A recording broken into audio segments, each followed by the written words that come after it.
I know you had a choice of where you were going to be today. There's like 3 or 4 different events in this church is having today, and we know that not everybody who wanted to come could come, so that's why we arranged to have it videotaped here. And Susan was very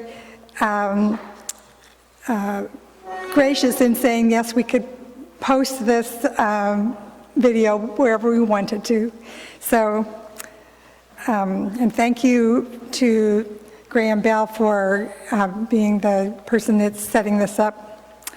So I'd like to introduce our speaker today, Susan Bartlett Foote. She is Professor Emerita at the School of Public Health at the University of Minnesota, where she was the head of the Division of Health Policy and Management from 1999 to 2005. She's the author of this book that you see up here, Crusade for Forgotten Souls, Reforming Minnesota's Mental Health Institutions, 1946 through 54. She did first-class research on this. This is a really fabulous book. After finding notes from her former father-in-law, the Reverend Arthur Foote, about important mental health advocacy work that he undertook with his church. The successful approach that he took, I think, gives us lessons for doing social justice advocacy today. And we're so lucky that she has a home out here and was able to come down and give this talk to us. I have several copies of her book that you can obtain at a book signing after we're finished. So welcome so much, Susan.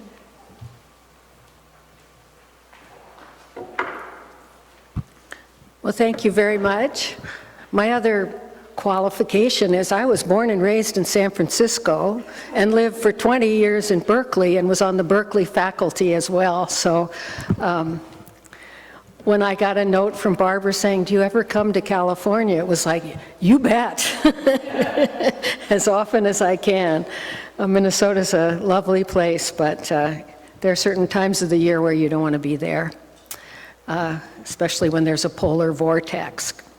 So I'm thrilled to be here to talk about my book, Crusade for Forgotten Souls. And it's the story of ordinary people led by Minnesota Unitarians who broke through the stigma of shame, exposed the terrible conditions in the mental hospitals, and put mental hospital reform on the political agenda in 1948, which is the first state to do so, persuaded the governor to take up the cause, were his strongest allies and trusted advisors, and built a statewide citizens movement. They wrote much of the legislation and worked tirelessly and effectively for years to get it passed. And it's a forgotten part of Minnesota history, and it's also a forgotten part of Unitarian history. And although the book has been, bookstores say, well, this is Minnesota, and out in California they say, well, who's going to read a book about Minnesota? But its national impact, at least as a Unitarian story, is really important. And so I was very excited to come outside of Minnesota to talk about this story and introduce it to people who would understand the Unitarian aspects of it. And as Barbara said, the story, I didn't look for this story, it found me, literally, when a bag full of papers fell on my head when I was helping my son clean out his closet. He's a big boy, he could clean out his own closet, but it's sort of what mothers do. And in this bag was a scrapbook of old clippings from the 1940s, and speeches typed on a manual typewriter, you know, onion skin, and graphic photos of inside the institutions, and a couple of reports that this Unitarian statewide conference had written and sent to the the mothership, as they call it, in Boston, although a lot of those reports are not in the archives of the, I still call it the AUA because I kind of live in my head in 1948. So why did my son have them? Well, Arthur Foote was the minister at Unity Unitarian Church in St. Paul from 1945 to 1970. And these were his personal papers that were, I think, very special to him. He took them to Maine when he retired in 1970. He had a 29-year retirement and passed away in 1999. And his daughter distributed papers to the various grandchildren, which is something that makes archivists nervous. But my son Ben got them. He didn't know what to do with them, put them on the top of his closet. So that's how I was a retired health policy professor, and so there they were. Going through them, these old papers and photos, I felt in my bones that there was a story. And it's a forgotten one. To the extent anyone remembers this bit of Minnesota history, Luther Ljungdahl, the Swedish Republican Lutheran governor, those words, Swedish, Republican, and Lutheran, mean something in Minnesota. They're and become important in this story as well. 4 years of research and writing later, the story of these ordinary people that made a difference in the world is now ready to come to light. So just a quick bit of context. Where do I point this? Up. There it goes. A bit of context here. Minnesota had 7 mental hospitals, still called at the time insane asylums, and 1 large institution for what they called feeble-minded and imbeciles, the developmentally disabled, which were part of the mental health system. And these large institutions were common all over the country. California had many. Napa, Sonoma, Stockton, and so on. And in the early 20th century, there had been waves of optimism for cures and a building boom to create these social settings away from unhealthy influences. That was sort of the concept. Create a alternative, healthy society away from the bad influence that made people troubled. So there's some pictures of the Minnesota asylums. They look a lot like asylums that were all over the country. This period of optimism quickly gave way to a kind of a cynicism. The spontaneous cures did not happen. The institutions were expensive to run. There was a huge demand because there were no alternatives for people who were, or families, and so overcrowding occurred. And by the time of the Depression and the time of our story, the conditions in Minnesota and all over the country were at an all-time low. There had been drastic cuts in meager budgets. It was a very dark time. There is good data on this from the U.S. Public Health Service that did a survey of states in this period, and Minnesota was among the worst in the nation in terms of per capita spending, just pennies a day, staffing ratios. They had wards with over 100 people and 1 untrained attendant, and in Minnesota, excessive use of restraints. And these are kind of some of the pictures: unpalatable food, extreme overcrowding, terrible dilapidated conditions, and then this terrible use of restraints. Those are 2 ladies with their feet tied to the bench in straitjackets. These pictures were taken in Minnesota at the time of our story. So who were the people that were in these institutions? In Minnesota, there were 15,000. Basically incarcerated. 80% were involuntary. They went through a court process where they were adjudicated insane. about 35%, and this is the case all over the country, were senile elderly. This was our long-term care system. If a family couldn't care for an older member or didn't want to, they had no other place to go. Others were misfits, we would call them now, people, someone in the family wanted out of the way. Wives could easily be committed by their husbands, just on the husband's word. Grieving widows taken advantage of by various kinds of guardians, people with transient problems, and those with advanced syphilis. And the rest, about half, and this was true generally across the country as well, had a whole range of disorders we might today identify as mental illness from mild or temporary to severe. And the, quote, feeble-minded imbeciles were people with developmental disabilities who were crowded into a massive institution with little attention, no education, and no training. The states were fully in charge of these. There was no federal interest or money, and of course no forms of insurance of any kind. The bureaucracies, at least in Minnesota, were quite cynical. The superintendents were the only psychiatrists on the premises, but they provided no services. They served as administrators, and they were kings of their castle. They often had large homes on the property and lived quite well.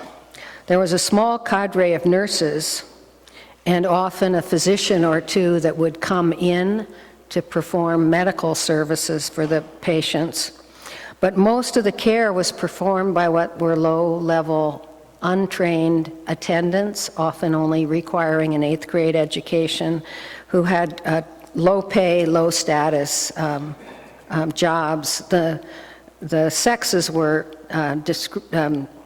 separated, and so the men attendants were often called bug house drifters, and they were some pretty often brutal characters who would sort of go from place to place and state to state and get jobs in the institutions until they were fired or moved on.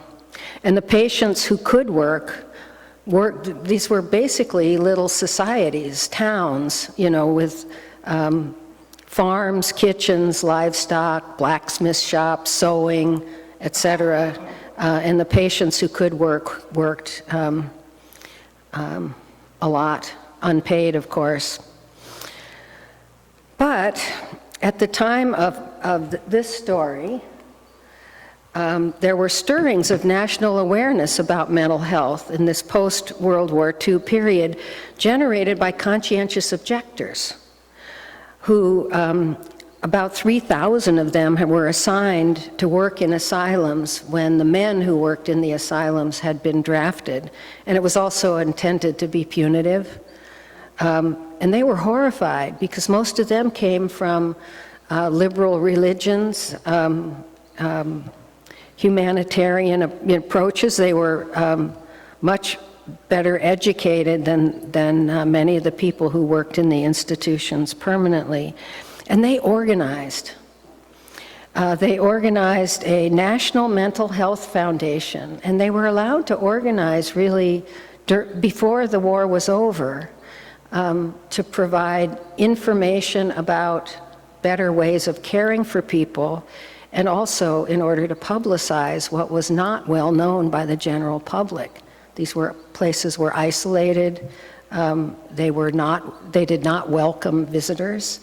And people didn't really know or had erroneous ideas about crazy people, that kind of thing. It also led to, and this is from it, an expose in Life magazine in 1946. And you guys don't look as old as me, but some of you may be.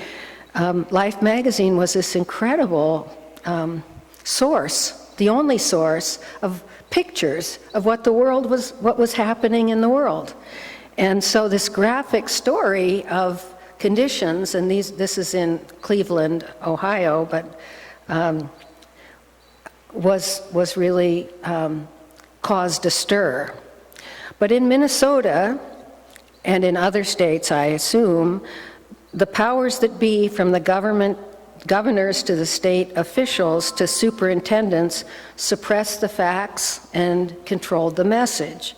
So about the same time that this Life magazine story ran, and in response to it, the St. Paul, Minnesota paper ran a story with the headline, "No Snake Pits in Minnesota." All was well, the paper repeating the party line that the people in the institutions are well cared for, and then this was their common one: negative stories unnecessarily upset the families. Of course, we could use more money, they said, but trust us to spend it. So I wondered, when I learned a little bit about the conditions, how did it start? How did a movement like the one I described in the beginning start in Minnesota? And why were the Unitarians involved? At the time, the Unitarians there were probably 1,000 in the whole state. So, how did this happen? And I was intrigued by a line in the Governor Youngdahl's biography that said, "It all started with Angela Shea, an attendant in the mental hospitals." And I asked myself, who is this Angela Shea, whose name I learned meant angel in Norwegian? I dug around in census records and land records and newspapers, found information intriguing, but not enough to explain how she could have started it all. Then I hit this jackpot. She had never married, but she had 2 sisters and a brother, and using old newspapers and obituaries and Facebook, I located some descendants of her sister, and a great-great-niece in eastern Wisconsin emailed me and said she had her great-great-aunt's papers, including diaries that she wrote as an attendant in these hospitals at the same time as this reform was starting. She also had, because she wanted to be a writer, she had, in her diaries, she talked about the patients and told their stories and gave them names. It's an extraordinary picture of what was really going on. In fact, because of her incredible story, which I'll tell you, I won a few weeks ago, I won this Minnesota Book Award for nonfiction, and I dedicated it to Angela because she wanted to be a writer, and it was her words that really tell this story. So here's to Angela. Anyway, I called a friend of mine who's Norwegian because I said, they may not want to, here I am, this California professor. Are they going to let me in their house? They'll think I'm some kind of nosy outsider. So we went, like Thelma and Louise, we put our printer copiers in the trunk of the car and drove through a snowstorm and arrived to find this incredible cache of papers. So this is how, no one knew any of this, but this is the story of Angela, who started it all. She's the little girl in the striped dress, about 2 years old there. She was born in 1895 in a poor Norwegian family way far north near the Canadian border in Minnesota. It was not an easy childhood for this bright young girl. And it was more than just the hard life of basically a pioneer in Minnesota. The conflict in her family was between her mother, who was a pious, very strict Lutheran, fire and brimstone and damnation, and her father, who was a free thinker, which was not a good thing to be in northern Minnesota.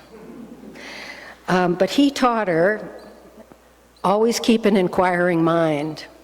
And her mother taught her, you're just a pitiful human being and you'll never know the mind of God. Her mother, in fact, and Angela tells us in her diary, once opened the door of the oven, with the wood stove, and said, "That's what's going to happen to your father. He's going to burn in a lake of fire." And even her grandmother, and there's wonderful parts in the book that was from stories that she wrote about her Norwegian grandmother, and even the ladies of the town said the grandmother was probably not going to go to heaven because she did not conform to the strictures of the church there. So Angela sided with her father because she adored him, but felt that her childhood had been, she used the word once in her diary, sordid, a lot of conflict. She was a girl with a big heart and an open mind. She had an 8th grade education, and then because her father believed that she had promise, she had a year at a normal school, but she did not like it, and she joined the Salvation Army, which was something that Scandinavian young girls who were not married, it was okay to do. She joined it because she wanted to help people, and she was attracted by their sort of non-judgmental assistance. You need help, you get help. And for 14 years, she served in the Salvation Army and was in the slums of Milwaukee and Chicago and so on. She really wanted to help the poorest of the poor and the people greatest suffering. But one story that she wrote is key to understanding her drive. Her drive to help the mentally ill. And writing this story, I think, was so painful for her. And here she is. Here's the family grown up. She's the one standing behind her father there. The story was so painful that it was written in the third person, the father, the daughter, but it all lines up with what the facts are about her own family. What had happened is her father, the free thinker, had lost the farm in the 1920s. Unclear exactly why, but there were some debts. And he became a laborer at the age of 60. And because he was an outcast in the town, and because he was known to be a free thinker, they wouldn't let him even stay in the house while he was doing, while he was working as on the farm. They made him sleep in the haystacks.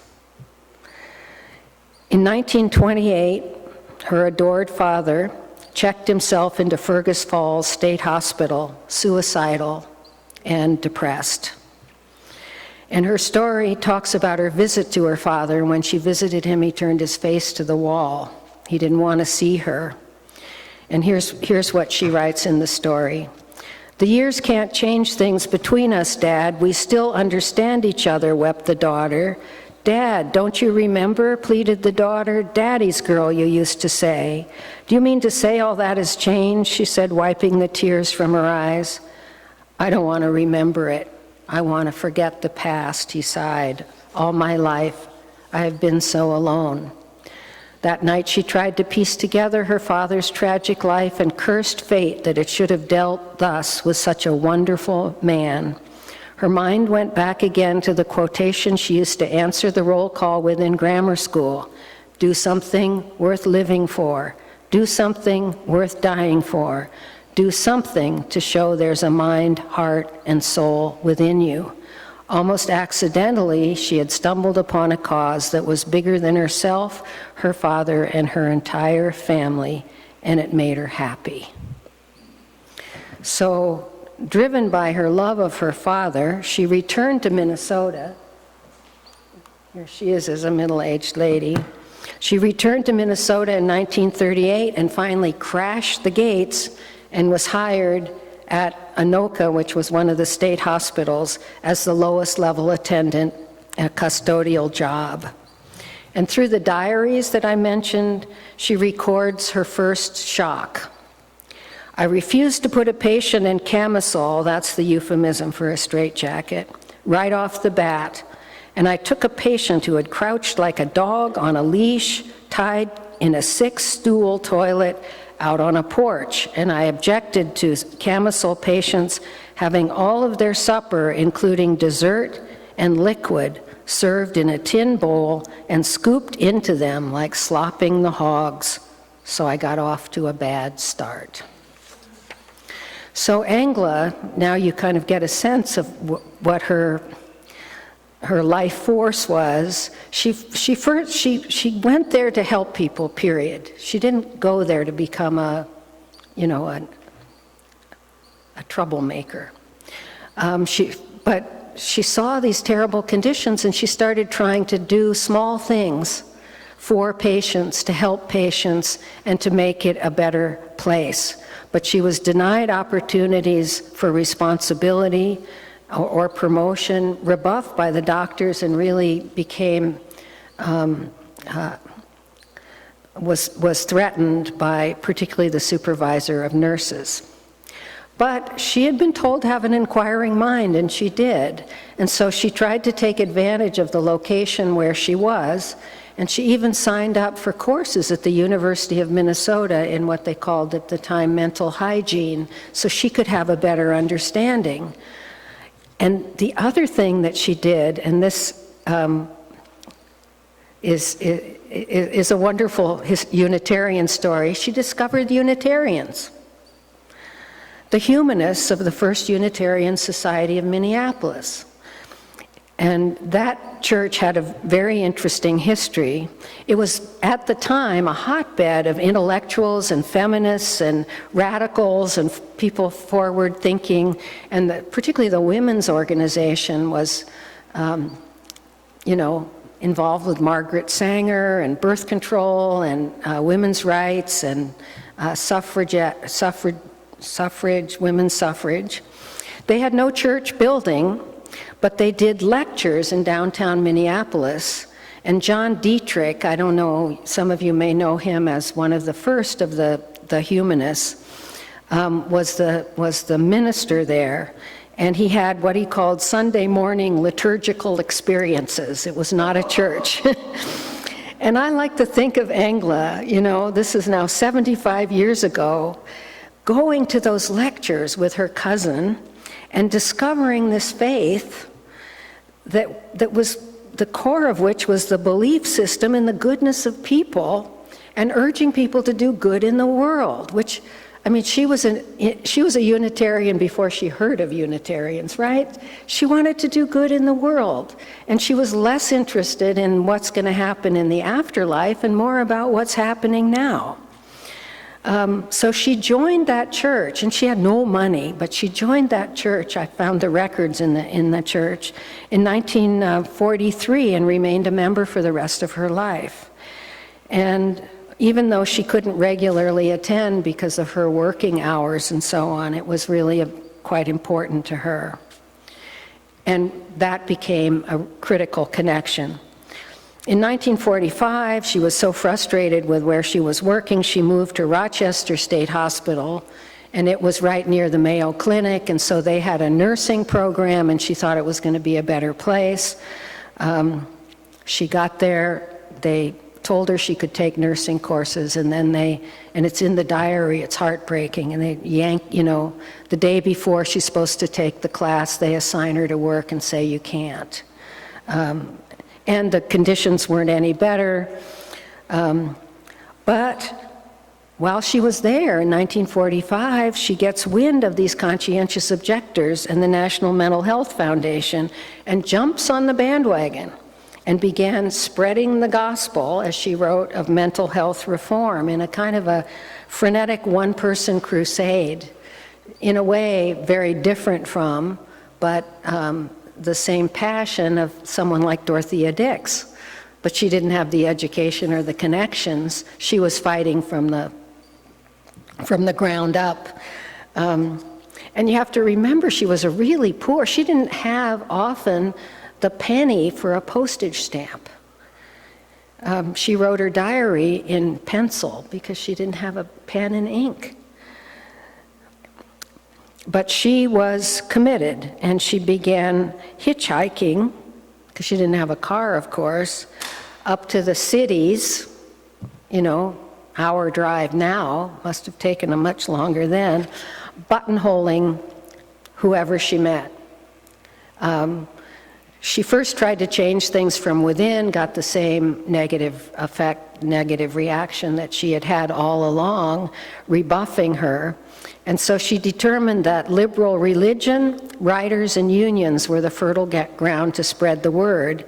And she needed to get money to get the materials from this mental health foundation to help educate.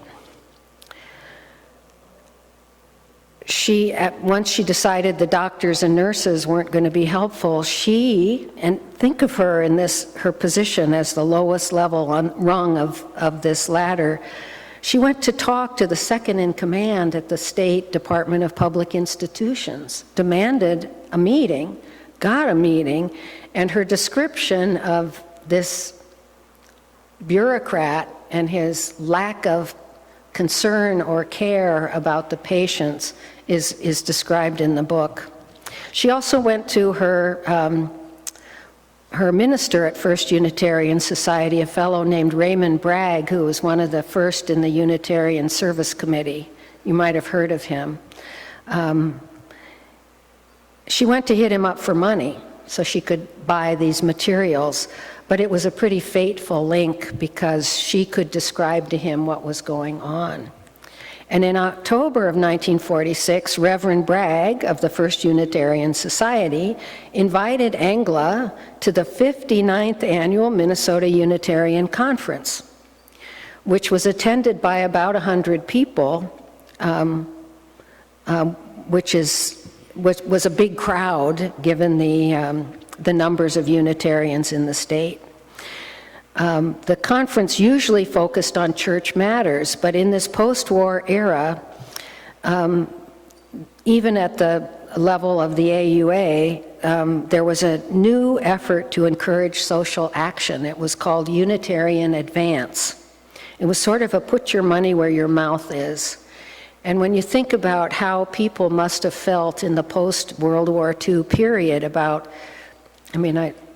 there's some similarities now in a sense, but this, the amount of people who had fought and died and the revealing of what had happened in Europe with the it was just a period where I think there was a sense of we all have to care about people and do something good. It might have been an idea of Frederick May Elliott, who had actually been a long-time minister at Unity Church before he went to the AUA, because the church itself was in pretty bad shape after the war and the Depression. A lot of the smaller churches had closed. That was true in Minnesota. So there was a do something message. This is described in greater detail in the book, what was going on both at the AUA.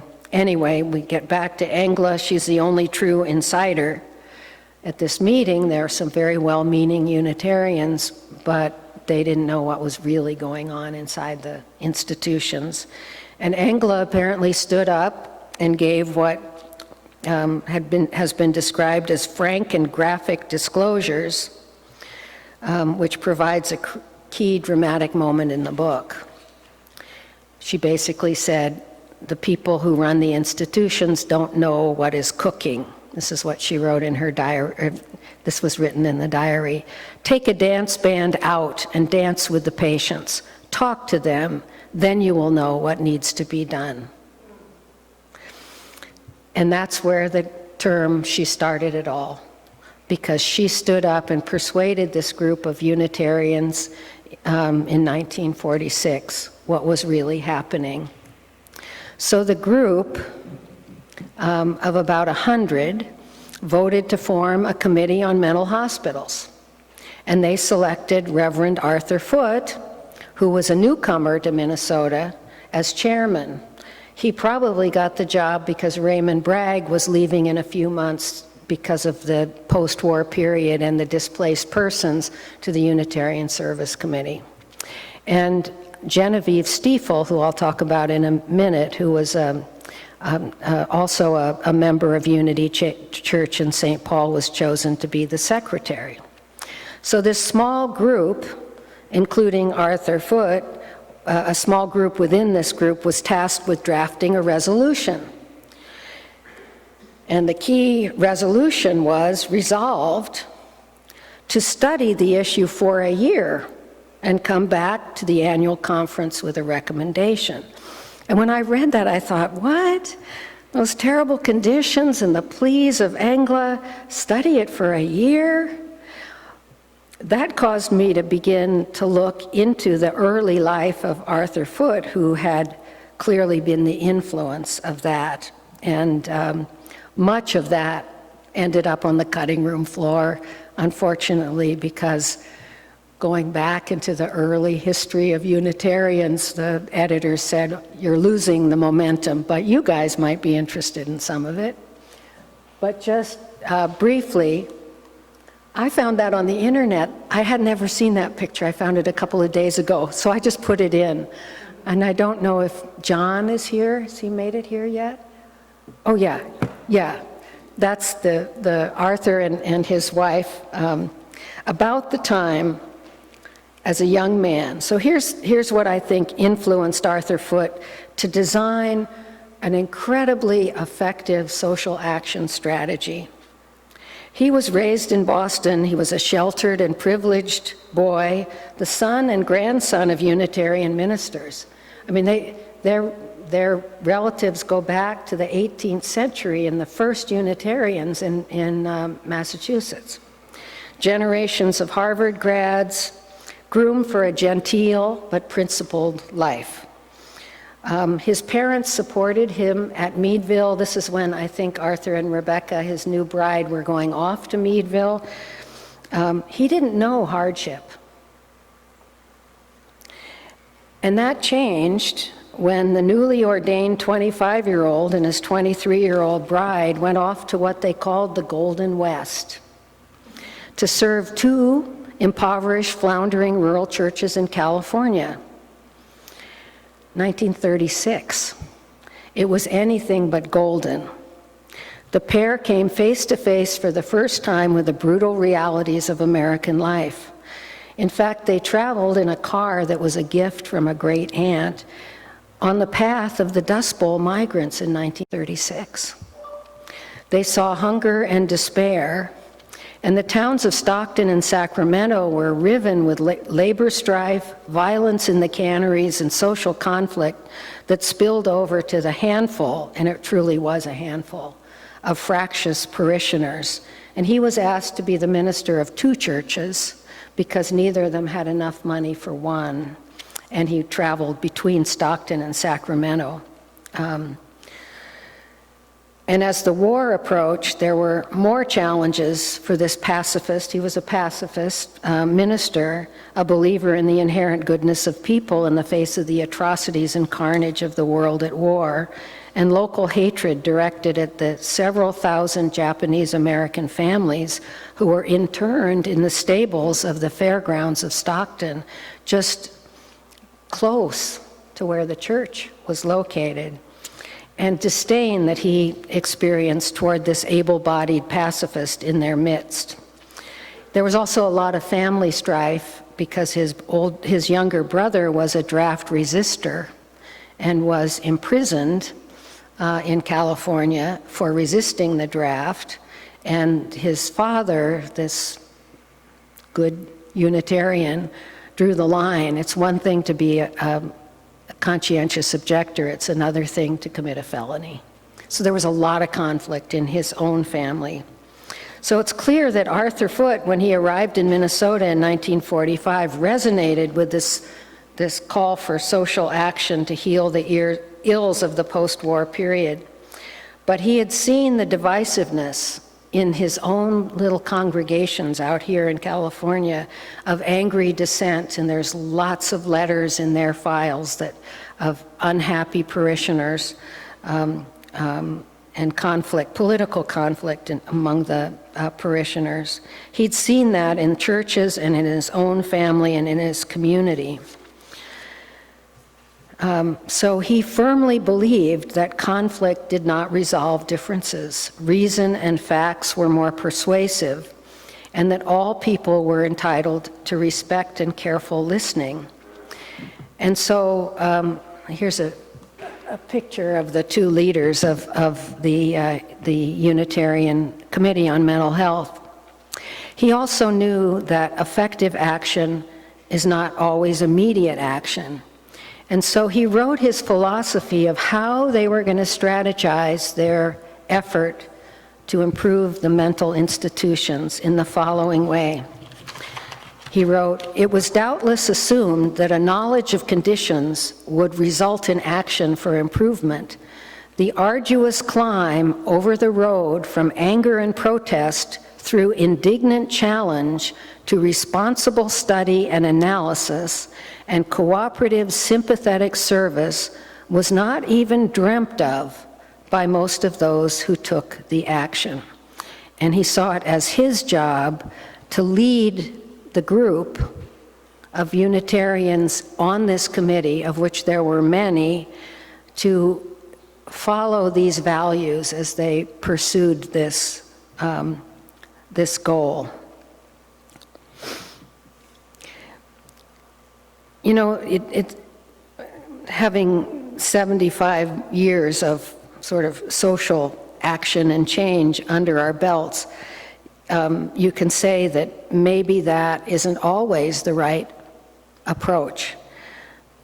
But in this case, if they had gone out in 1947 as an angry group, a little-known sect, there are a lot of bias against the atheist Unitarians, they would have clearly failed.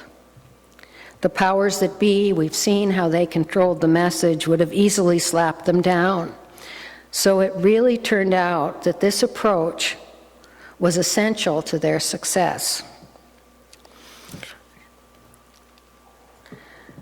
And now I'll give you a brief word of the secretary, Genevieve Stiefel, because I think it shows, we've seen Anglicé coming to Unitarianism in this sort of almost fortuitous but random way by going to, it wasn't anything in her family or in anything in her experience until she heard a preacher.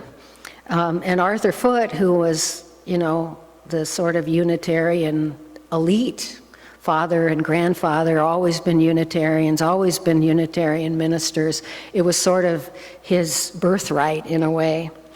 And here's another story. Genevieve Stiefel, and I just love this woman too, right? She was the secretary, right? She was a member of the Unitarian Church,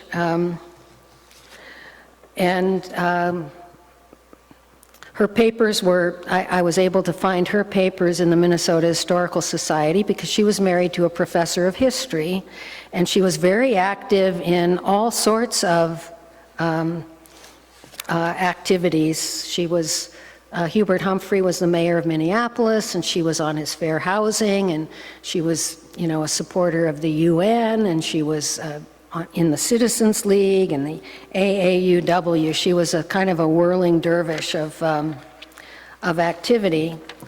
And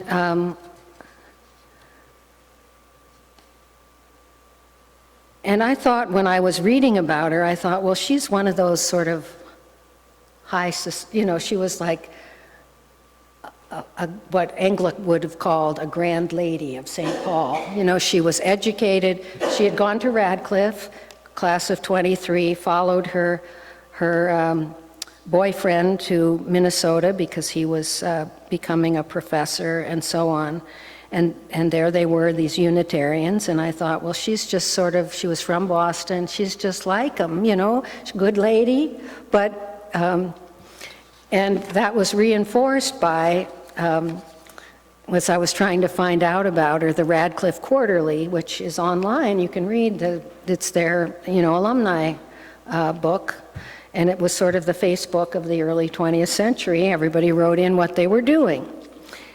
And she wrote, I learned the tools of continuing education in new fields of endeavor and standards of workmanship applicable to such jobs as the community asked me to do.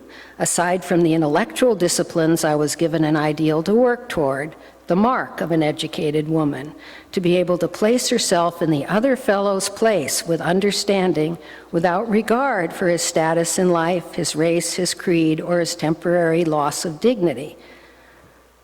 So I thought, okay, that's who she was.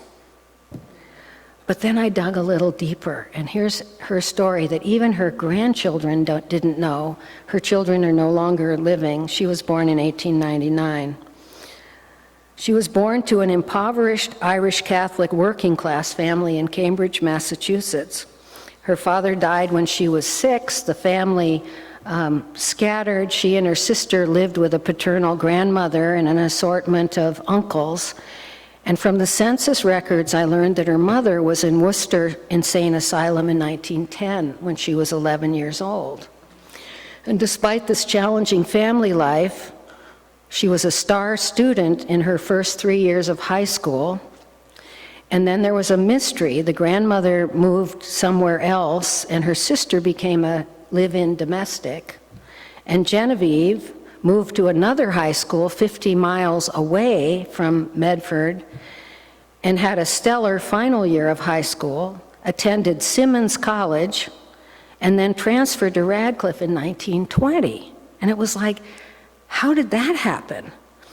And I got her Radcliffe materials, her application and her transcripts. And on her application, a social worker is listed as the contact, and her mother is listed at an address which turned out to be a Catholic charitable home for destitute women. And this young woman reinvented herself at Radcliffe. Within 5 years, she'd graduated with honors, she'd spent a year in France on a fellowship, and she'd moved to Minnesota, and in 1925, married a young Jewish professor of history that she'd met at Harvard. She joined Unity Church, Unitarian, which was the other big church, although much more traditional than the first Unitarian Society. She joined that in 1924, and my guess is she joined it so that because the Unitarians was probably the only church that would marry a Catholic and a Jew in 1924. So you think of the burden she carried in secret. She overcame these tremendous odds, and then she buried that past, but seemed to me that she carried forever, deep in her heart, a drive to help unfortunates, particularly mental illness, which was her mother's fate, less from noblesse oblige than from an intimate knowledge of true misfortune. And the experience made her impatient. She was all action and action now. And reading between the lines, I think she kept a tremendous pressure on Arthur Foote, who was the contemplative, let's get all the facts. He needed Genevieve to be, let's get all the facts, but let's get this show on the road kind of thing. I'm only reading into that, that I, just from letters that I found where she's saying, I couldn't find Arthur, and so I had to do this, on my own, and you'll see in the book there's lots of examples of that. And Angela and Genevieve, as different as they were, had a lot in common. They had these similar childhood tragedies, including mental illness of a parent and family strife and poverty. And Angela, known in her community as a girl with promise, had earned her own way with limited education and no assistance from anyone, and was working as this low-paid, low-status attendant, which hindered her effectiveness. Despite her years of experience, it was hard to have a voice. In contrast, Genevieve had benefited from the intervention of an interested social worker and the gift of her own prodigious intellect, and she had received a prestigious education and had married well. So class differences really separated these two women. And in a sense, Angela turned over her passion of reform to Genevieve, and they began a correspondence because Angela could not participate actively and fully in this reform effort because she had to work 48 hours a week, split shifts, and during a good part of the reform effort, she had to leave her job because her hands were so raw from the soap, the lye soap, doing what she called isolation for the TB patients. She couldn't work anymore, and of course, they wouldn't keep her on. So she had to move in with her sister in Wisconsin, so she was out of the picture. So Arthur lent the moral authority to the Minnesotans, the Unitarian group, and he was wise and thoughtful, but Genevieve was in many ways the substance and discipline behind it. So they did their year of study. They identified the problems. They had hundreds of meetings, several hundred meetings. What they identified conditions for the patients and workforce, staff as their top focus, and they developed, again, their rationale for reform. At the end of the year, the committee was ready to go public with its findings. So they did the year of study, 1947. And Arthur knew, because of the importance of the press, that they needed to get an ally in the press so that they would have truth come out. And he approached a young reporter who was fresh out of the University of Minnesota Journalism School for an idea of an in-depth story on the mental institutions. She's still alive, she's 95, and she remembers to this day. She ended up doing, and I won't, because we don't have time, go into the details of her story or of her relationship with the governor, but she ended up doing a 12-part blockbuster expose in the main newspaper, the Minneapolis Tribune, and that was the source of these photographs. And she continued as a reporter through the whole political period. It was essential and critically important. And she remembers Arthur came and asked her to do it, and she got permission and so on, even though the governor was not happy about it. So several weeks after they'd lined up Jerry Hoffner and had the press behind them, Arthur Foote gave his first public speech on behalf of the Unitarian Committee on Mental Hospitals. It was sort of the opening salvo, and that was one of the documents that I found in the papers that fell on my head. It was a very fair, but a very straightforward and honest speech. It got written up in the paper, and the governor got wind of it, and he was not happy, and called Arthur Foote into the governor's office to read him the Riot Act. Where did he give the speech?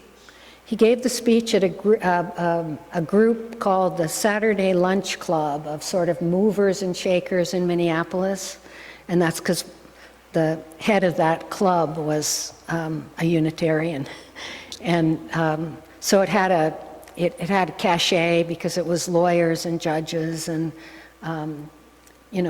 professors and so on, and that's described in the book too. And he was armed with documentation because Genevieve wrote everything up. She kept the notes at all these meetings and she wrote up everything.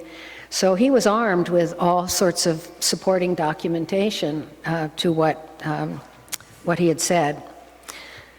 And frankly, the paper made it, the reporter in the paper made it sound like he was attacking, and he was very careful not to be attacking, because that was their strategy.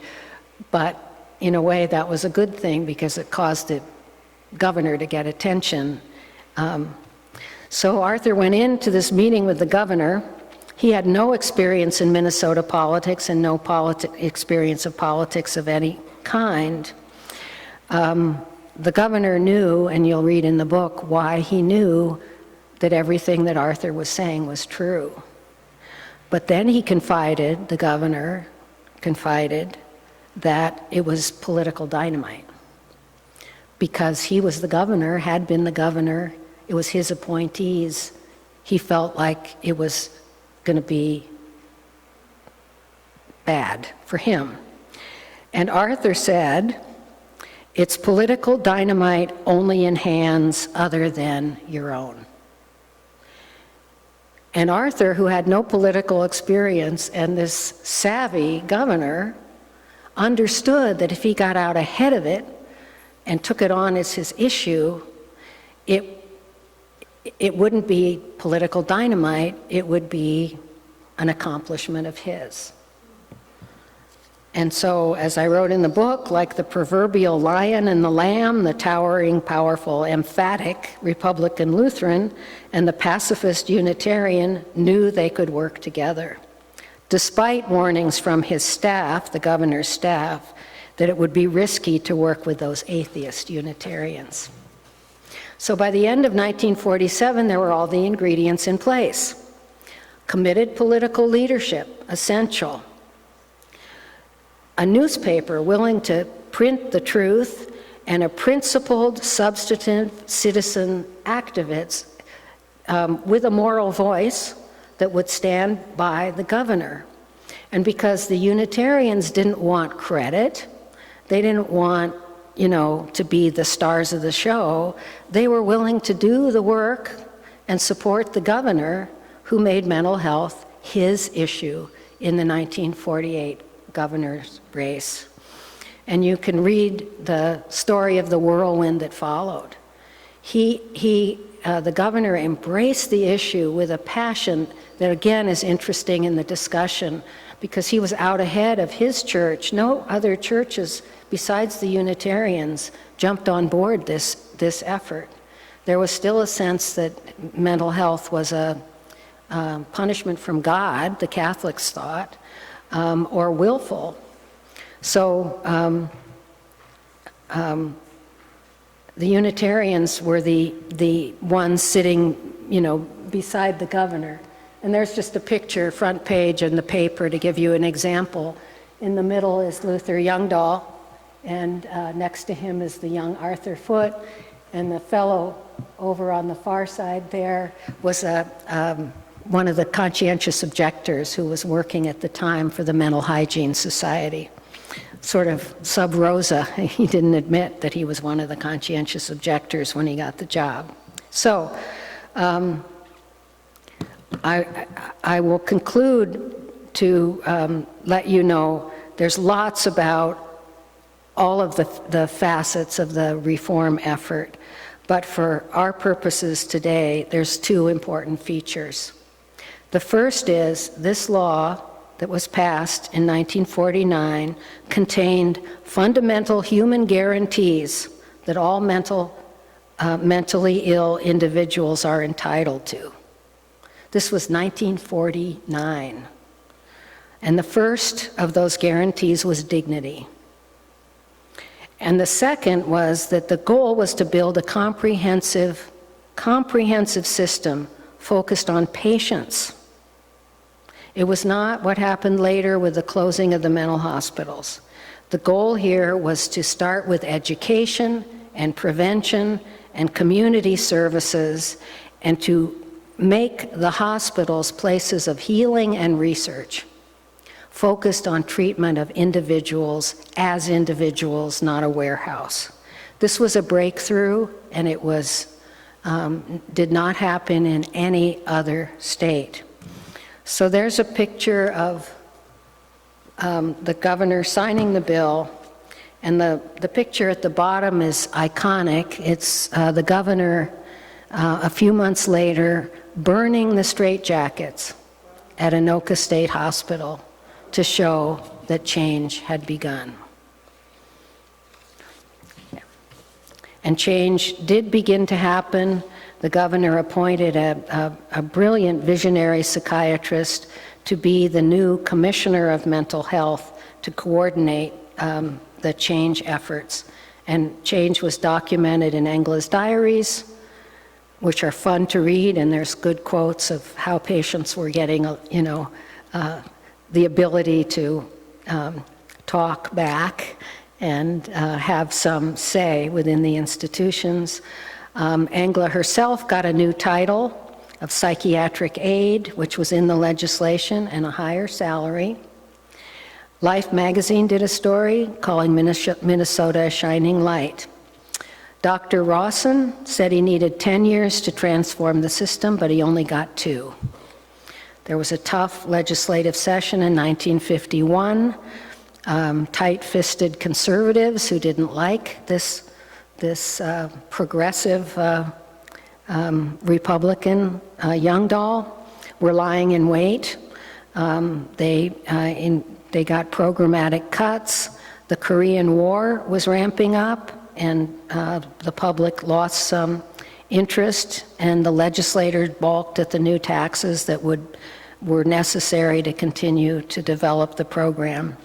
And then, after the end of that legislative session in '51, Youngdahl accepted a federal judgeship in Washington, D.C., and left the state. And within a few years, Minnesota began to slide backwards, and political leaders, without his political leadership, they were actually closed out of any influence. So, what are the lessons? I think the lessons are inspirational, not depressing. The first was a lasting accomplishment, because this was the first time any state had empowered citizen advocates, and they built a big statewide movement beyond just the Unitarians, of the public, and that liberated people, particularly families, to be able to speak about the issue and participate in that reform process, because the governor was talking about it, so we could talk about it. And they formed organizations that still exist today, and they cracked the foundation of silence and shame. It also shows us the power of a moral voice. Luther Youngdahl did treat this as a moral issue, not just a political issue. And even though Arthur and Luther Youngdahl came from very different traditions, they shared an important value, the importance of every human being.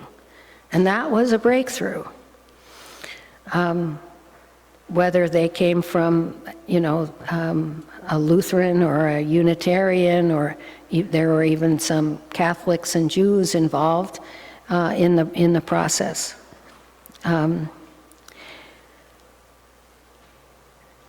And including these fundamental human guarantees was critically important, and also a breakthrough, although we know that much more needs to be done.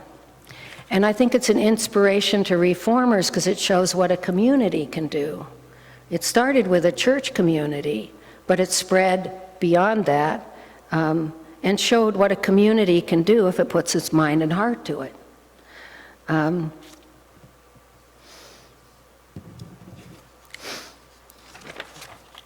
It's also an admonition, which we all know too well, which are the pitfalls of the political process. It's a pretty fickle process, and when you lose the political leadership, you're often having to go backwards before you can go forwards again.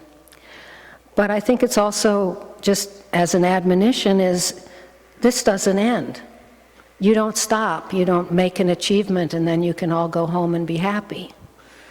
It's a long process, and I think the words of Luther Youngdahl, as true today as they were when they were spoken in 1954, when he came back to Minnesota and with great disappointment saw how Minnesota was falling backwards again. He said, "Protection of the patient depends upon our eternal vigilance." And I think that's what you have in mind now with what you're trying to build. which is to continue that eternal vigilance, because that's what you need to do. But you've got a legacy. This is a legacy, I think, for Unitarians in particular, and all advocates in general, which is, it's been done. It can be done, and it's important to keep up the fight. Thank you.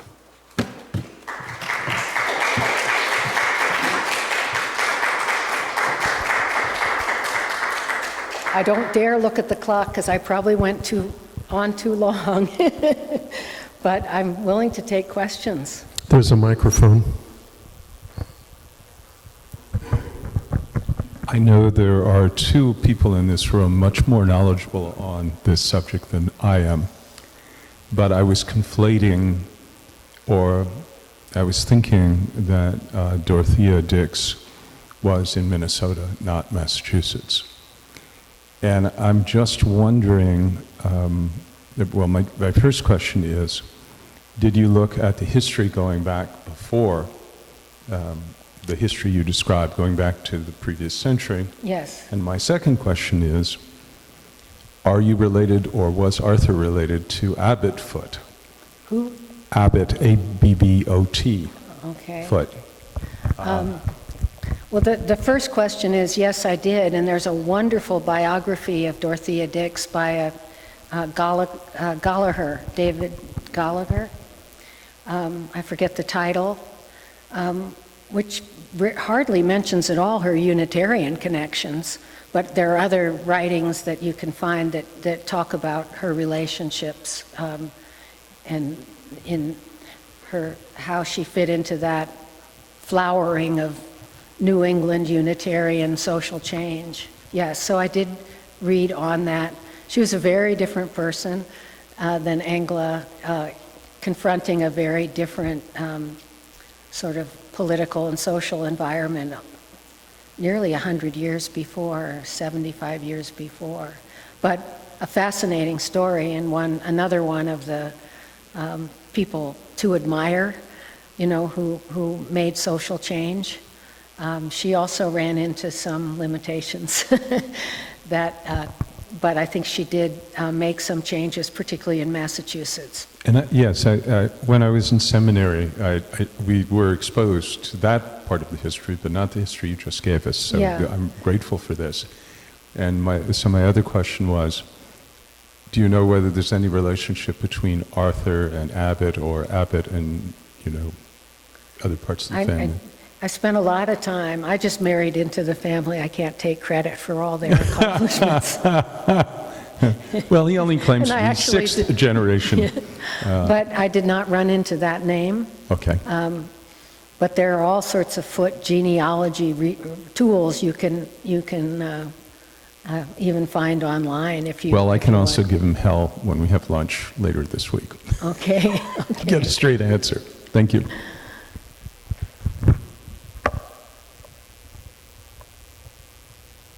Other questions? Well, Susan, I want to, as a historian, just compliment you on a magnificent piece of research. Getting into the diaries and the real archival material is just a treasure trove, because it makes all the human drama very concrete. And I think you've given us a wonderful, wonderful summary of some of the most important parts of the story. There are some things that occur to me that were going on contemporaneously. About the same time that Arthur was doing this kind of work in Minnesota, James Luther Adams, who was one of our most influential ministers and social ethicists, was organizing all around in Illinois. He was on the faculty of Meadville in Chicago, organizing a independent citizens organization to fight corruption on the Democratic Party side in Chicago, and to also kind of heal the gap between Chicago and rural Illinois, and get some progressive policies pushed through. And again, it worked very well. Adlai Stevenson, was one of the leading figures in the political ally. But then, of course, as Adlai said, he missed his true calling in life twice in running for president. So you've also brought up some things about that post-war period that I think, I hope you'll bear in mind as you place this in a larger context. And there were also Unitarians working on those things all over the country. You mentioned Arthur's Depression-era first ministry here in California. 1/3 of all of the Unitarian churches in the United States closed their doors during the Depression. It was a tremendously difficult time for liberal religion. One of the things that was characteristic of our churches in that era was that they were overly dependent on a few wealthy donors. That was a leftover of old New England, Brahmin practice. And we didn't even have every member canvases in our congregations in those eras. So when the bottom fell out of somebody's business in the Depression, that often affected the church very, very directly. At the same time in San Francisco, starting in 1947, Harry Meserve was the minister. Harry had a similar interest in religion and mental health, and in fact, after leaving the ministry in San Francisco, became the national editor of a now defunct journal called the Journal of Religion and Mental Health. And he was a good friend of Arthur's. Yes, and they in fact retired in the same neighborhood on Mount Desert Island, and I visited both of them on the same visit that I mentioned to you. So I just want to thank you for a wonderful, wonderful piece of work. I intend to get a copy of the book, and I've told you it will be reviewed in the Journal of Unitarian Universalist History in the coming year. I'm an officer of that organization.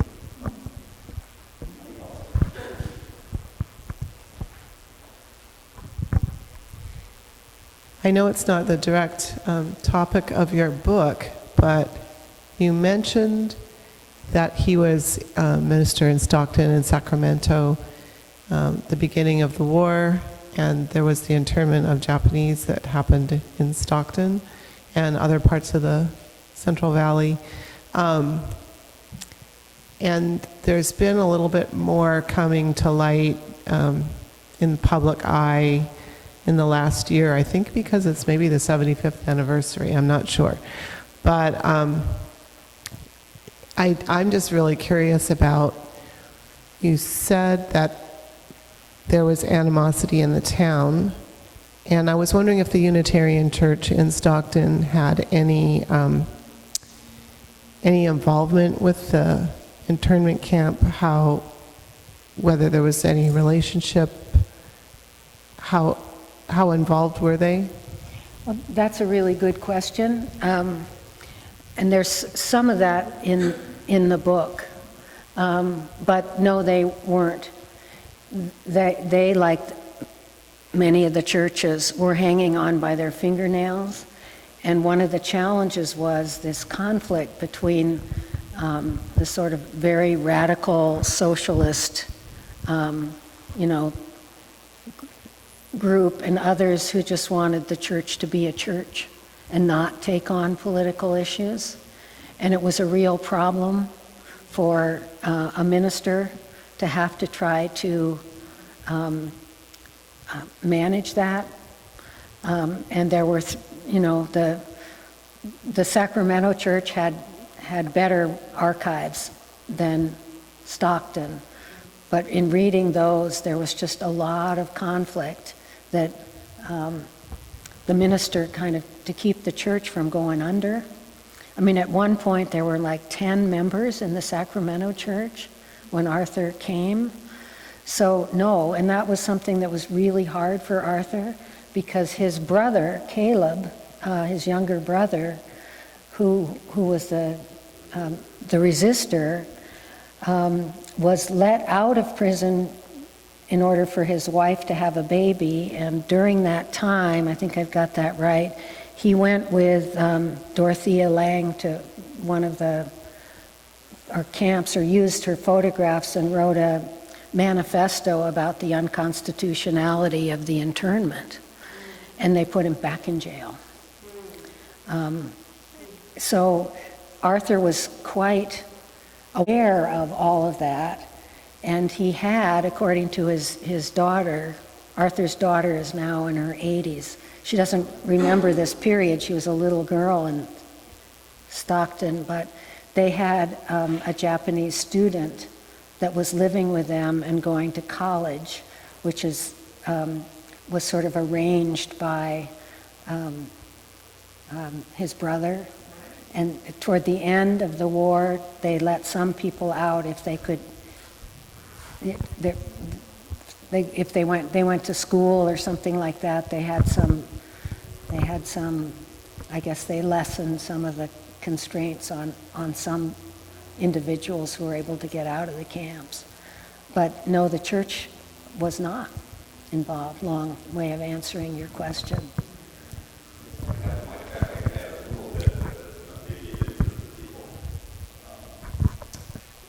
The major Unitarian protest against the Japanese internment actually took place in San Francisco, where Caleb Dutton was the minister. Again, the church was hanging on by its fingernails, but Japantown was very close to First Unitarian in San Francisco, and Caleb Dutton was, throughout his entire ministry, the West Coast secretary of the NAACP, despite the fact that he was an English-born white person. The incorporation papers of the NAACP had been signed on his desk when he was minister of Second Unitarian in Brooklyn in 1909 with W.E.B. Du Bois and others. That protest took the form of organizing the Church for the Fellowship of All Peoples, co-led by Howard Thurman, the African-American pacifist minister. Note that it's the Church for the Fellowship of All Peoples. It was not just a black-white alliance that was being formed. It was an alliance that was also with Asian people and with Japanese people in particular. The Stockton congregation in the post-war period actually formed a partnership with a Shinto shrine in Japan, where the priest of the Shinto shrine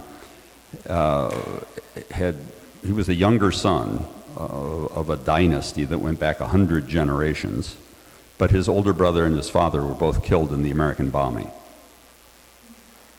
And he came back from a prisoner of war camp in New Guinea and went through this Shinto ritual of purification called mishogi, standing under a waterfall for a long time, basically to purify Shinto, which had been captured by the militarists in Japan, of its being co-opted by nationalism. And that's the bond between the Shinto congregation in Japan and the Stockton congregation, which continues to this day. So this was after, because Arthur left in 45. Much later. Yeah. Post-war. Interesting. Mostly really started a little bit in the 1960s, but became stronger in the 1990s when I was the... Oh, okay. So yeah, long after. Long after, right. Yeah. So Arthur went from Stockton to Minnesota? Mm-hmm. He really wanted the San Francisco pulpit. Yeah. Yeah. But I think he left before it opened up. And he left because his youngest child was basically dying of celiac disease, undiagnosed. You know, the gluten And it was wartime, and the doctors said, to Arthur's wife, don't you know there's a war on, lady? And she had this child, a year old, with, a distended belly like a starving child, because he couldn't absorb.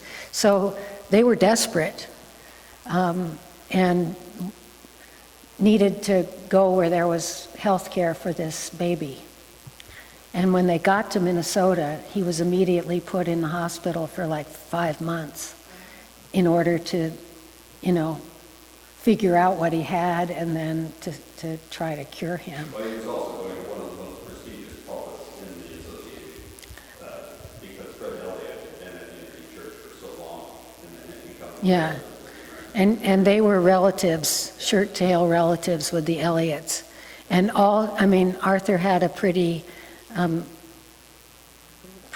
charmed life in that sense, because he had all these relatives that were high up in the Unitarian Church, including his father. And he chose those 2 California churches, and they talked about going to the Golden West. And, but he's admired in retrospect for keeping the fractious and highly stressed 2 little churches alive. And I think he was ready to go because the war was ending, that they were alive and they were ready to move to the next level of, to each get their own minister and be not have this sharing thing, which was quite exhausting. But I think that the sick baby was another piece of it. But he used to talk about how he had his eye on San Francisco, and he loved California, but that was what he chose, and that was his last church also, because he retired at age 59. I have a question. You mentioned the important parts of the effective advocacy that were done, like committed political leadership and having people that were morally committed to do the work, and also having newspaper coverage. And I'm wondering if that same collection of factors would work in today's world, or if there'd be something else that would be, I'm just thinking of maybe not the newspapers, but maybe social media or something. I'm not sure. I guess I'm just trying to figure out what are the main factors if we were to want to do something significant today. Who would we have to have in the room? Yeah, that's a good question. I speculate a little bit about differences now because the political issue was really the state versus people, and it was pretty clear cut that if you raise the budget of the state, the mental hospitals, you could have an effect. Now it's so complicated, and primarily I think, and I say this as a former health policy person, the role of insurance and the role of federal money and the role of federal policy makes it much more complex, because access to care isn't a matter of the state just allocating more money, but so much of the mental health pieces are insurance driven, and access is denied because you don't have coverage, or the coverage is inadequate, or so there's that piece of it that makes it complicated, because once you're part of that part of health reform, it brings in all sorts of other non-mental health issues and advocates and competing forces and all horrible politics around health coverage today. So that's another problem, a complication, not a problem, a complication. And the other is the proliferation of advocacy. They were the only ones in town, but now, and I worked in Washington for a number of years, and during the Clinton health reform period, and the number of disease groups and all these on the consumer side or on the patient side, and then there's all these other components of it who are now loaded with money. I mean, the physicians and every medical specialty and all the different kinds of hospitals and all, the insurance companies and all that universe of money and power and influence that didn't have the same clout.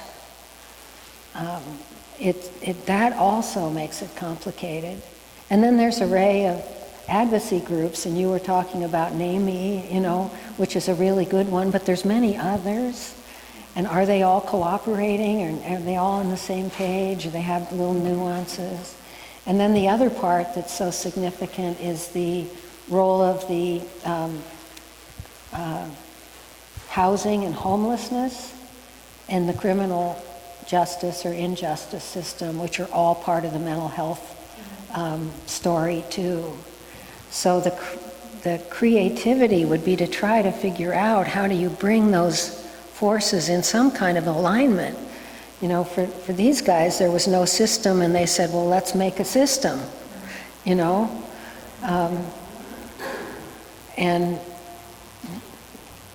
they could start with kind of a blank slate. What would a good system look like? The thing that's striking about your story is that there's no coalition building there. Arthur gets a direct interview with the governor, and I thought the most brilliant move that he made was to say that this is political dynamite only if we let it be. Yes, exactly. That was just a stroke of genius. Yeah, but I don't even know if he strategized that. I just think he was responding. Now, and most issues today, you would have to do a lot of coalition building. I've served as national co-chair of Freedom of Marriage, which has been one of the more successful social justice efforts in the last 20 years. And certainly one of the things that we did there was to make sure that we had every GLBT organization in the coalition and the ACLU and an advocate for equal marriage at the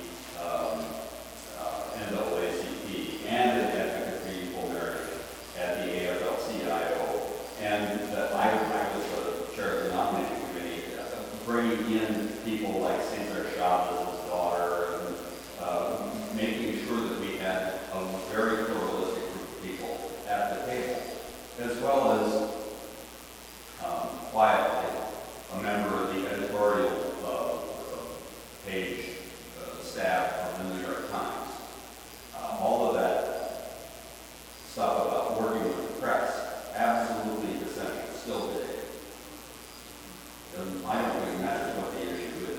You've got to have somebody within the world of journalism who is on your side.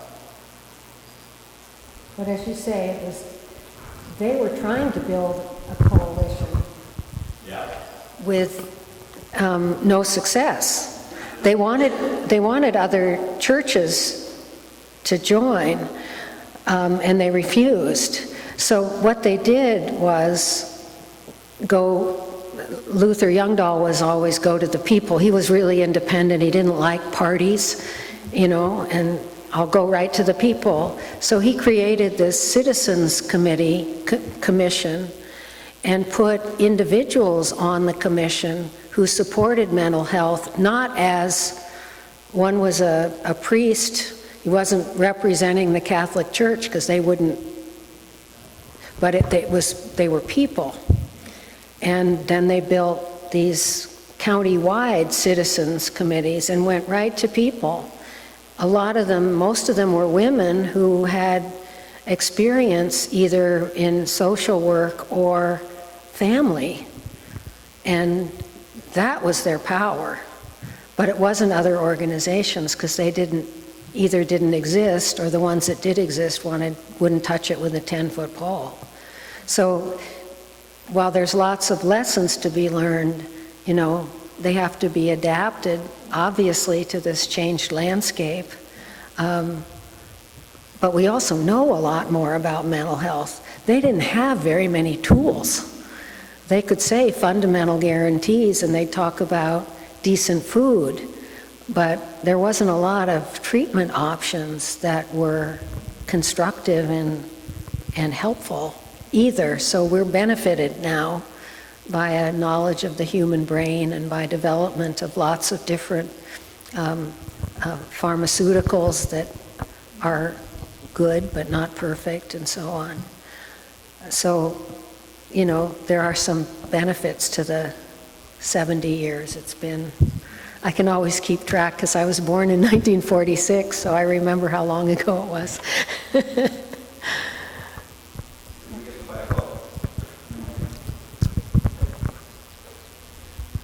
I was kind of wondering, does your book talk about what actually happened in the institutions once those reforms were made in terms of dignity and things like that? Yeah, there's I think it's the second to the last chapter.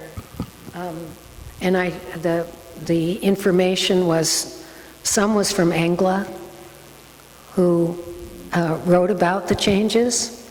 Some was from Jerry Hoffner, the reporter, who did follow-up. Some was from the Life magazine, went back in '51, and they said, this is a shining example.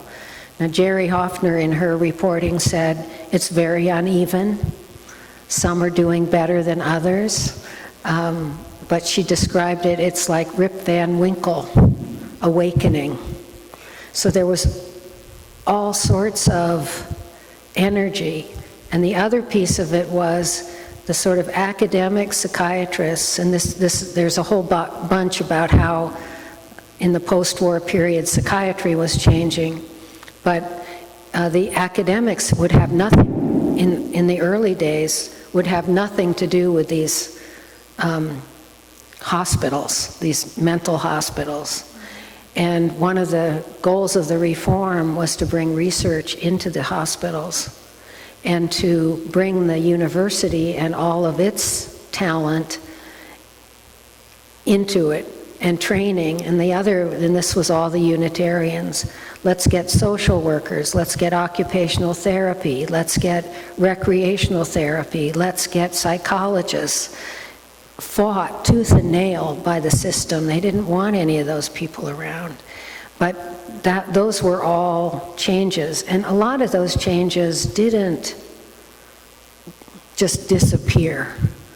But I do have to say, I've given lots of talks now around Minnesota. I've gone to places I never expected to go, like the Sons of Norway and Thief River Falls, and it's like, I'm from San Francisco, what am I doing here? But I can't tell you how many people, and it's usually an age bracket of 70, 80, and 80-year-olds, who come up to me and say, I was there in the 60s, I was a nurse's training, and it was terrible. And and then they tell me. And so obviously those changes really didn't last. Or maybe there were some changes, but it was still viewed as a terrible experience. I've had people come up to me weeping because their family had been torn apart by, dispute about where the grandmother should go, and visiting and not visiting, and guilt because of that situation.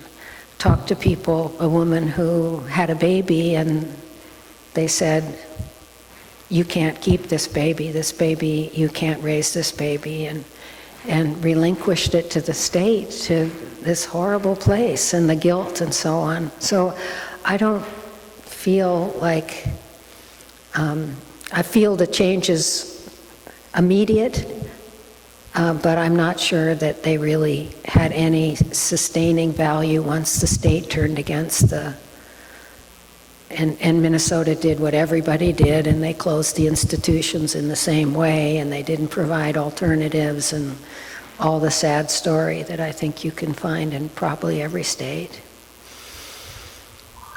The second question I had was, what happened to the people existing as the caretakers in those institutions when those new policies were addressed? Were they kind of phased out, or were they kind of being told how to do the work and they were staying? Well, that's where Engla comes in, because as of July 1 of 1949, there were no more attendants. They were called psychiatric aides, and they were guaranteed training and promotion, and they were the civil service was part of the reform. They got the civil service changes so that those opportunities were like government employees, and she ended up being able to retire with a pension, which she never would have had before. And she got a raise, and she bought a typewriter. And she talks about how she felt like she had a little change in her pocket so she could have something, you know? So those changes were important. And then the categories for all these other kinds of personnel. And again, that was all the Unitarians. But you know, there were thinkers around the country. There was this Overholzer and others. It wasn't as if they invented it all, but this brilliant psychiatrist, this Ralph Rawson, who no one in Minnesota has ever heard of, he had been, during the war, he had had contact in Washington and stuff, so he was following the wiser trends that were currents. So in some senses, these Unitarian folks were able to grab on to some of these currents. Many of them were theoretical, they weren't in existence. These were ideas that people had about a good structure. So they were able to adopt those. But it's hard for me to say, having heard so many people tell me what they saw in the 60s and the 70s before they closed the institutions and kind of threw everyone out onto the street, essentially, that it was a lasting improvement.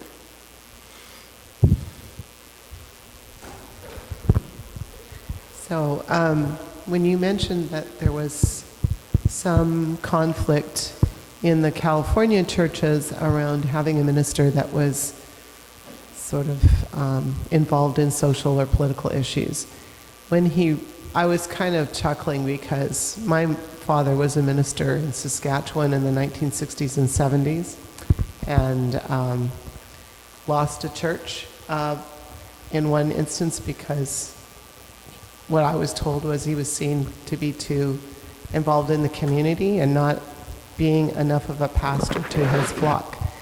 And I've seen it happen more recently in our own churches here, in some cases where ministers get involved in larger social issues and they're kind of reined back in by their congregation who says, we need you here. So when Foote went to Minnesota and then got heavily involved in this issue, do you know, was there conflict in his congregation about his involvement? Did they try to rein him in, or did they feel like it was good exposure for the congregation to have a minister that was involved in larger societal issues? Do you know? As to the Minnesota, because I've read all the minutes of meetings and all this other stuff, so I feel, from what's been preserved. The technique that really was important was this year of study, was building the expertise, and there were a large number of people that participated within the two churches. And interestingly enough, you know, the Mississippi River divides Minneapolis and St. Paul, and there's a big divide between the First Unitarian Society, which was, you know, avowedly humanist, and Unity Church, which was much more traditional. I mean, they were still doing like baptisms and things. I mean, it was, you know, a much more sort of traditional Unitarian church, you know. Yeah, right, until there was a fire, and now there's none.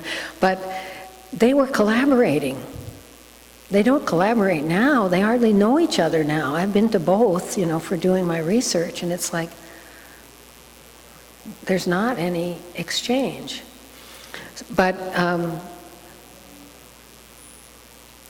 they collaborated, and they worked really hard in the building of the knowledge. So there was and it's in the book, and my daughter read it. She said, "Oh, it's so boring, all those committees." I said, "That's how Unitarians, they operate by committees. We call them teams now, but it's the same thing." But, you know, so people who worked on the nutrition committee were really committed because they learned, and they worked very effectively with, you know, allies outside, experts and so on, and they actually funded some experts to do some studies and so on. So I think the first years was very much a commitment. The group had voted, and every year they had to come back to the Unitarian Conference and report on what they'd done and have an additional commitment agreed to and what the shape of that commitment was. So in that process, there wasn't a kind of a faction that I ran into. It was true, though, by the second or the 3 or 4 years into it, it was clear that they couldn't, as a church, maintain that kind of huge commitment and intensity. They needed, and that's why they began to build these advocacy organizations that people could participate in.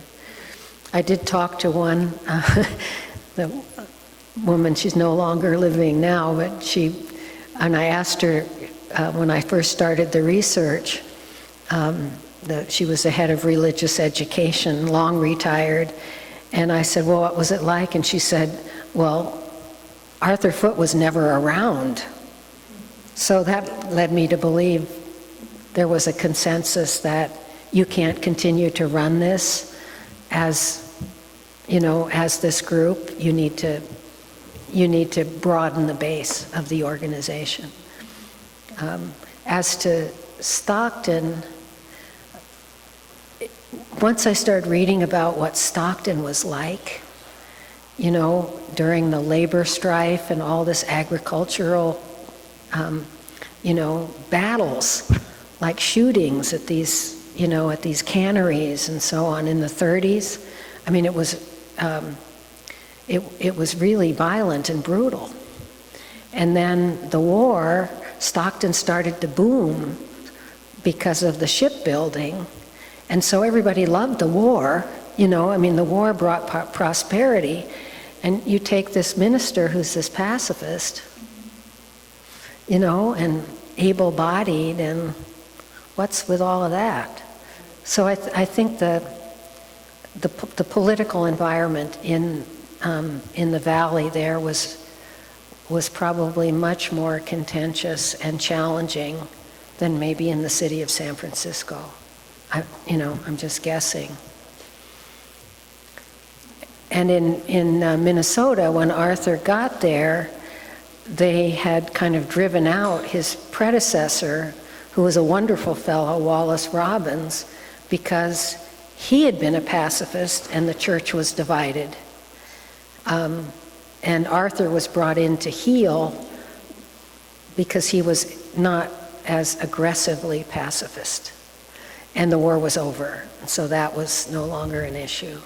But I think it was a really hard time for liberal churches with the kinds of pushes and pulls. Although, right after the war, Unitarianism started to become one of the fastest growing religious movements in the country. And that was in no small part because of things like Unitarian Advance and the fellowship movement, where we started new congregations. We started 500 new congregations between 1945 and 1968. 350 of them survived. Some of them were, now you see it, now you don't. But the growth of the movement made it a whole lot easier for ministers in places like St. Paul. I mean, they were starting a fellowship up at White Bear Lake, Yeah. which is now one of the Twin Cities area now has 5 large Unitarian congregations, not 2. So, Yeah, and I keep learning of more and more because they hear about this and they want me to talk. I even gave a sermon last summer to Northfield, UU. Yeah. we got to buy books. Yeah, thank you so much. Thank you. I have several books here, and let's see, I don't remember how much these are. Let's say maybe $15 each, for volunteers. Were you-